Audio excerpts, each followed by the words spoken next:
ಆಗಿರೋ ಅನ್ಯಾಯನ ಯಾರು ಕೇಳಕ್ ಹೋಗ್ತಾರೋ ಅವರೆಲ್ಲ ಟೆರರಿಸ್ಟು, ಆಂಟಿ ನ್ಯಾಷನಲ್ಸು, ಆಂಟಿ ಇದು ಅವ್ರಿಗೆಲ್ಲ ಸ್ವಲ್ಪ ಆದ್ರೂ ಮಾನವೀಯತೆ, ಒಂಚೂರು ದೇಶದ ಬಗ್ಗೆ ಭಕ್ತಿ ಆತರ ಎಲ್ಲ ಏನಾದ್ರೂ ಐತಾ ಅನ್ನೋದೇ ನಮ್ಗೊಂದೊಂದ್ ಸ್ವಲ್ಪ ಡೌಟ್ ಆಗ್ಬಿಡತ್ತೆ.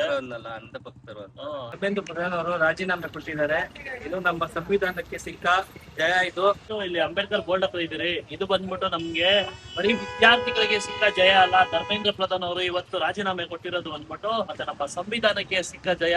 ಏನು ಧರ್ಮೇಂದ್ರ ಪ್ರಧಾನ್ ಅವರು ರಾಜೀನಾಮೆ ಆಗಿದ ತಕ್ಷಣ ಕರಪ್ಷನ್ ನಿಲ್ತೈತೋ ಇಲ್ಲ ಗೊತ್ತಿಲ್ಲ, ಬಟ್ ಪ್ರತಿಯೊಬ್ಬ ರಾಜಕಾರಣಿಗೂ ಒಂದು ಭಯ ಅನ್ನೋದು ಸ್ಟಾರ್ಟ್ ಆಗುತ್ತೆ. ನೆಕ್ಸ್ಟ್ ನಾನೇನಾದ್ರೂ ಆ ತರ ಮಾಡಿದ್ರೆ ನೆಕ್ಸ್ಟ್ ನನ್ನೂ ಇದೇ ತರ ಮಾಡಿ ಇಳಿಸ್ತಾರೆ, ನಾನು ಆ ತರ ತಪ್ಪು ಮಾಡಬಾರ್ದು ಅನ್ನೋ ಒಂದು ಥ್ರೆಟ್ನಿಂಗು ಅನ್ನೋ ಭಯ ಎಲ್ಲರಿಗೂ ಶುರು ಆಗಿದೆ.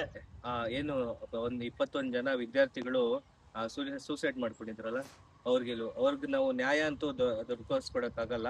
ಯಾಕಂದ್ರೆ ಅವ್ರಿಗೆ ಒಂದು ಆತ್ಮಕ್ಕೆ ಶಾಂತಿ ಸಿಗೋ ತರ ಆಗಿದೆ ನಿನ್ನೆ. ಅದಕ್ಕೆ ನಾವು ಈ ಸೆಲೆಬ್ರೇಷನ್ ಮಾಡಿದ್ವಿ ಇವತ್ತು.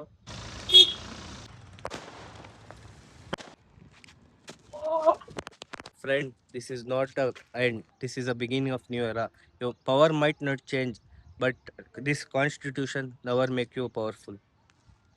ಸ್ನೇಹಿತರೆ, ಎಲ್ರಿಗೂ ನಮಸ್ಕಾರ. ನೀವು ನೋಡಿದಾಗೆ ಧರ್ಮೇಂದ್ರ ಪ್ರಧಾನ್ ಅವರು ನಿನ್ನೆ ರಾಜೀನಾಮೆ ಕೊಟ್ಟಿದ್ದಾರೆ.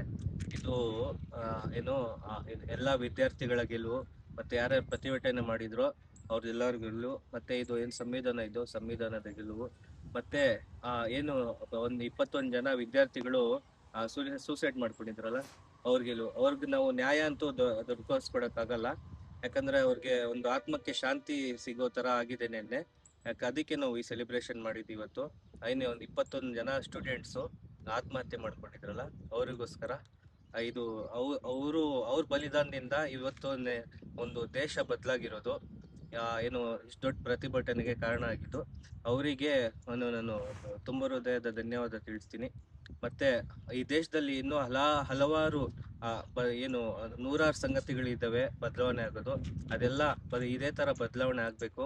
ಇದೇ ರೀತಿ ಎಲ್ಲಾ ಜನ ಸೇರ್ಕೊಂಡು ಇದೇ ರೀತಿ ನಮ್ಮ ದೇಶನ ಬದಲು ಮಾಡ್ಬೇಕು, ಮತ್ತೆ ನಮ್ಮ ಪ್ರಜಾಪ್ರಭುತ್ವ ರಾಷ್ಟ್ರನ ಕಾಪಾಡ್ಬೇಕು. ಎಲ್ರಿಗೂ ನಮಸ್ಕಾರ. ಇವತ್ತು ಬಂದ್ಬಿಟ್ಟು ನಮ್ಗೆಲ್ಲ ತುಂಬಾ ಖುಷಿ ಆಗ್ತಾ ಇದೆ. ವಿಚಾರ ಏನಂದ್ರೆ, ಎಲ್ಲರಿಗೂ ಗೊತ್ತು, ಧರ್ಮೇಂದ್ರ ಪ್ರಧಾನ್ ಅಂದ್ರೆ ಶಿಕ್ಷಣದ ಸಚಿವರಾಗಿರುವಂತ ಧರ್ಮೇಂದ್ರ ಪ್ರಧಾನ್ ಅವರು ನಿನ್ನೆ ಬಂದ್ಬಿಟ್ಟು ಅವರು ರಾಜೀನಾಮೆ ಕೊಟ್ಟಿದ್ದಾರೆ.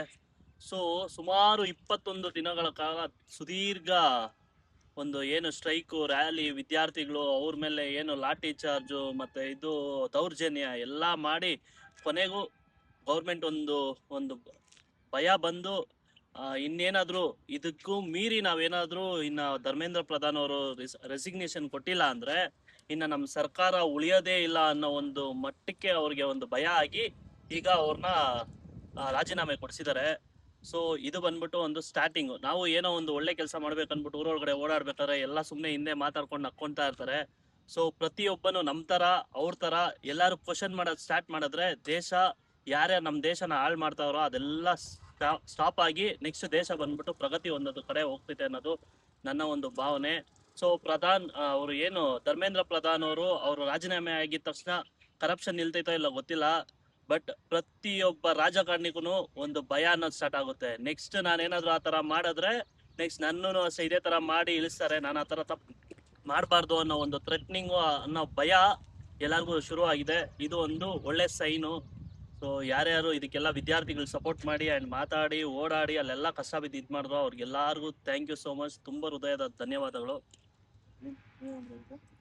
ಇನ್ನು ಸೋನು ವಾಂಗ್ಚುಕ್ ಅವ್ರಿಗೆ ನಾನು ತುಂಬ ಹೃದಯದ ಧನ್ಯವಾದಗಳು ಹೇಳ್ತೀನಿ. 24 ದಿನ ಅವರು ಊಟ ಎಲ್ಲ ಬಿಟ್ಟು ಧರಣಿ ಮಾಡಿದ್ರು, ಅದರ ಪ್ರತಿಫಲ ಇವತ್ತು ನಾವು ನೋಡ್ತಾ ಇದ್ದೀವಿ. ಅವ್ರಿಗೂ ನನ್ನ ಕಡೆಯಿಂದ ತುಂಬ ಹೃದಯದ ಧನ್ಯವಾದಗಳು. ಇನ್ನೂ ಸ್ವಲ್ಪ ಜನ ಅವರೇ ಎಲ್ಲ ಅಲ್ಲಿ ಆಗಿರೋ ಅನ್ಯಾಯನ ಯಾರು ಕೇಳಕ್ ಹೋಗ್ತಾರೋ ಅವರೆಲ್ಲ ಟೆರರಿಸ್ಟು, ಆಂಟಿ ನ್ಯಾಷನಲ್ಸು, ಆಂಟಿ ಇದು ಅವ್ರಿಗೆಲ್ಲ ಸ್ವಲ್ಪ ಆದ್ರೂ ಮಾನವೀಯತೆ, ಒಂಚೂರು ದೇಶದ ಬಗ್ಗೆ ಭಕ್ತಿ ಆತರ ಎಲ್ಲ ಏನಾದ್ರೂ ಐತಾ ಅನ್ನೋದೇ ನಮ್ಗೊಂದೊಂದ್ ಸ್ವಲ್ಪ ಡೌಟ್ ಆಗ್ಬಿಡುತ್ತೆ. ಅಂಧ ಭಕ್ತರೇ ನಾವಿಲ್ಲಿ ಯಾರಿಗೂ ಫೇವರಿಸಮ್ ಮಾಡ್ತಾ ಇಲ್ಲ. ಇದೇ ನಮ್ಮ ಜಾಗದಲ್ಲಿ ಇದೇ ಕಾಂಗ್ರೆಸ್ಗೂ ಕ್ವಶನ್ ಮಾಡಿದಿರಿ, ಬಿಜೆಪಿಗೂ ಕ್ವಶನ್ ಮಾಡ್ತಾ ಇದ್ರಿ. ಯಾರು ನಮ್ಗೆ ಎಲ್ಲಿ ಅನ್ಯಾಯ ಮಾಡ್ತಾ ಇದಾವೋ ಅಲ್ಲಿ ಕ್ವಶನ್ ಪಾಯಿಂಟ್ ಔಟ್ ಮಾಡ್ಬೇಕು.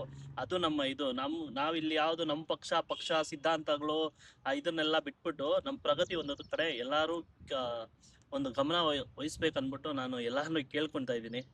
ನಾವು ಯಾವತ್ತೂ ಒಂದ್ ಪಕ್ಷದ ಪರವಾಗಿ ಮಾತಾಡ್ಬೇಕು ಅನ್ಕೊಂಡಿರ್ಲಿಲ್ಲ. ಬಟ್ ಏನ್ ಜೂನ್ 20ರಂದು ಆಯ್ತಲ್ಲ ದುರ್ಘಟನೆ, ಅದನ್ನ ನೋಡಿ ಯಾವುದೇ ಒಬ್ಬ ಸಾಮಾನ್ಯ ಮನುಷ್ಯನಿಗೆ ಅದು ಏನು ಚೇಂಜ್ ಅನ್ನೋದು ಬಂದೇ ಬರುತ್ತೆ. ಏನು ಅವ್ರ ದೌರ್ಜನ್ಯ ಮಾಡಿದ್ರಲ್ಲ ಸರ್ಕಾರದವರು ಮತ್ತೆ ಪೊಲೀಸರು ಎಲ್ಲಾ ಸೇರ್ಕೊಂಡು, ಅದನ್ನ ನೋಡ್ದವ್ರು ಪ್ರತಿಯೊಬ್ಬನು ಮಾನವೀಯತೆಯರ ಮನುಷ್ಯನ್ಗೂ ಎಲ್ಲಾರ್ಗೂ ಬದಲಾವಣೆ ಅನ್ನೋದು ಬಂದೇ ಬರುತ್ತೆ. ಅದನ್ನ ನೋಡಿನೂ ನಾವು ಬದಲಾವಣೆ ಆಗಿದ್ದು. ಅದಕ್ಕೆ ಇವತ್ತು ನಾವು ಒಬ್ಬರ ಪರವಾಗಿ ಮಾತಾಡ್ತಾ ಇರೋದು. ನಾವು ಯಾವತ್ತೂ ಒಬ್ಬರ ಪರವಾಗಿ ಮಾತಾಡ್ದವ್ರಲ್ಲ, ಮುಂದೆ ಮಾತಾಡೋದು ಇಲ್ಲ. ಬಟ್ ಈ ತರ ಘಟನೆ ನಡೆದಾಗ ನಾವು ಮಾತಾಡ್ಬೇಕಾಗತ್ತೆ, ಧ್ವನಿ ಎತ್ತಲೇಬೇಕಾಗುತ್ತೆ. Thank you. Thank you.